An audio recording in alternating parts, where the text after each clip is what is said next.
Hundreds of neem trees were recently planted by members of the Dawoodi Bohra community in Bahrain at the Sitra walkway with the support of the capital municipality. This initiative is part of the Dawoodi Bohra community's global tree planting drive in honor of Sultan al-Bohra Sayyidina Mufaddal Saifuddin's 80th birthday.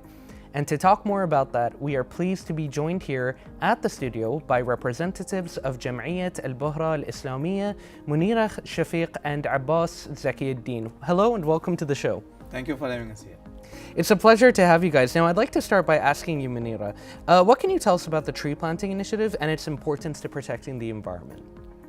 His Majesty King Hamad bin Isa Al Khalifa's recognition for importance of protecting environmental protection regionally, globally and nationally tell us the importance of protecting the environment. We are very grateful to the government of Bahrain for providing us this opportunity in the leadership of His Royal Highness Crown Prince and Prime Minister Prince Salman bin Hamad Al Khalifa for giving us this opportunity to contribute to the country's environmental goals. And with the support of capital municipality, we could plant hundreds of neem trees on Sitra walkway last week, and we look forward to contribute even more in future. This initiative was also a part of our global tree planting campaign in honor of Sultan al-Bohra Sayyidina Mufaddal Saifuddin's 80th birthday, who is also very passionate about saving the environment. With this, we pledge to play our role in helping Bahrain to reach carbon neutrality by 2060.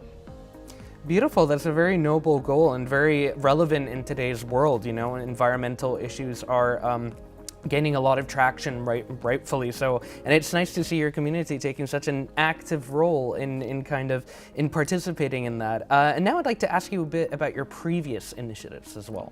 We do take pride in being a community that is always looking out for environmental and noble causes.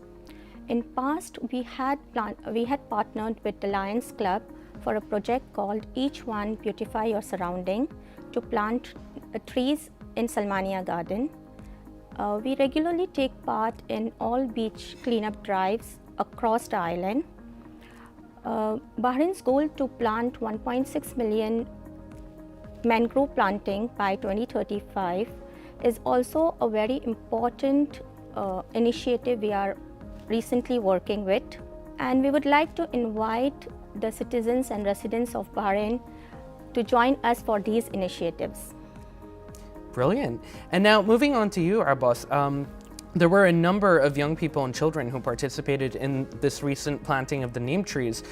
So what is the importance of getting the younger generations involved in environmental initiatives? Quite simply, the young will inherit the earth and all its challenges.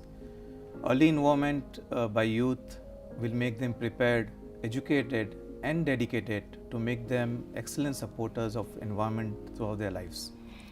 Young look at the climate change with new perspective.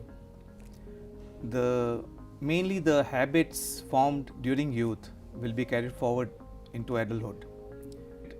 The youth will be most affected by the climate change, so it is very important to understand their actions now to make their future shape better.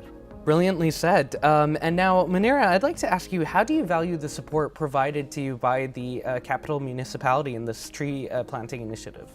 We are very grateful to the capital municipality and NIAD, the National Initiative for Agriculture Development. In this age of environmental concerns, it is heartening to see local communities and administrative bodies come together for a cause of greening our beautiful island. And their support has not only helped us with this tree plantation project, but has also played a vital role in fostering the culture of environmental consciousness within our community and in larger Bahraini population. We deeply value the permissions, resources and guidance provided by the capital municipality. And as Bahraini residents and citizens, We really appreciate the commitment of Government of Bahrain to ensure that the climate considerations are embedded in country's long-term goals. Thank you so much for that. Now, I'd like to move on to you, Abbas. And, first of all, Bahrain was the first country in the Middle East where Dawoodi Bohras settled and set up shop back in 1885. Now, I'd like to ask you, how do you value Bahrain's religious freedom, pluralism, tolerance, and coexistence in their support of your community? Dawoodi Bohras are proud citizens and residents of Kingdom of Bahrain. The Dawoodi Bohras arrived here a century ago and they were welcomed by open arms because Bahrain has a long-standing tradition of religious harmony and tolerance. Since then, Dawoodi Bohras have benefited and enduring its responsibilities as a citizens and residents. The government of Bahrain has assisted us in establishing businesses here, as worldwide we are known as a business community. Bahrain is not only home to Muslims, they are home to Christians, Jews, Sikhs, and Baha'i communities. And it's wonderful to see temples, synagogues, and churches in Bahrain, which shows the tolerance, religious tolerance of Bahrain. His Majesty King Hamad has the King Hamad Global Center for Peaceful Coexistence. So we regularly take part in interfaith dialogues, which promotes the understanding of different religious groups.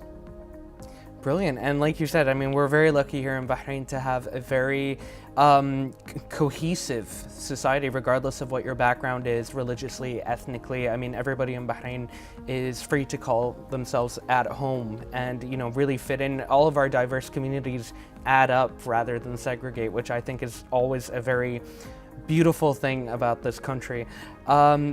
Now, on that note, I would like to ask you a little bit more. Your community is very active, so Abbas, I'd like you to tell us a little bit more about your initiatives, including the humanitarian and the other environmental ones. Dawoodi Bohra communities around the world take part in many initiatives, helping out the most vulnerable members of the society.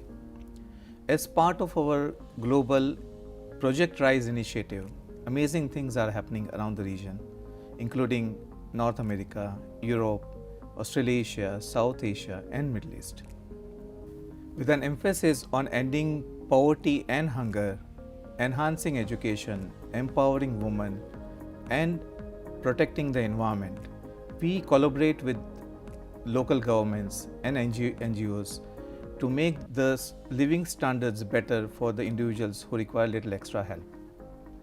In Bahrain, we do drinking water and food packets distribution to labor camps around the year. Also, we collaborate with Capital Governorate to do the food donation drives during Ramadan. Interestingly, all these initiatives are aligns with United Nations Sustainable Development Goals, which are these values are very close to our hearts for many centuries. These all initiatives serve our country and humanity at large, and we always believe in giving back to the society. Brilliantly said. And to wrap everything up, I mean, can you guys tell us a little bit about what upcoming initiatives you have? All year long, we take initiatives in preserving and improving our surroundings. We always collaborate with local governments and NGOs, and one such initiative is underway with Injaz Bahrain. We are part of My Clean Plate Bahrain, which is a national initiative to reduce food waste. We have in our community Dana Committee, which ensures that not a single grain goes into waste. We also have initiatives to fight plastic pollutions, feeding sparrows. Also, we have various medical camps and educational initiatives, which are all ongoing projects. Zero waste is something our Sultan al-Bohra, Sayyidina Mufaddal Saifuddin, always reminds us in his preachings. Thank you guys so much for joining us. It was really fascinating to learn all of these initiatives and the thought that goes into them, such as, humanitarian causes and environmental ones. So thank you guys so much for joining us. Thank you for having us here. Thank you. Thank you very much. Thank you very much. So viewers, stay tuned and we'll be right back with more.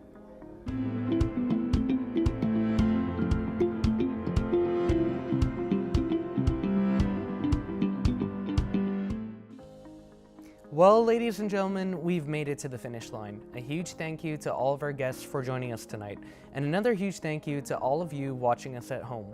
As always, be sure to reach out to us on our social media accounts shown below. We love to hear from you.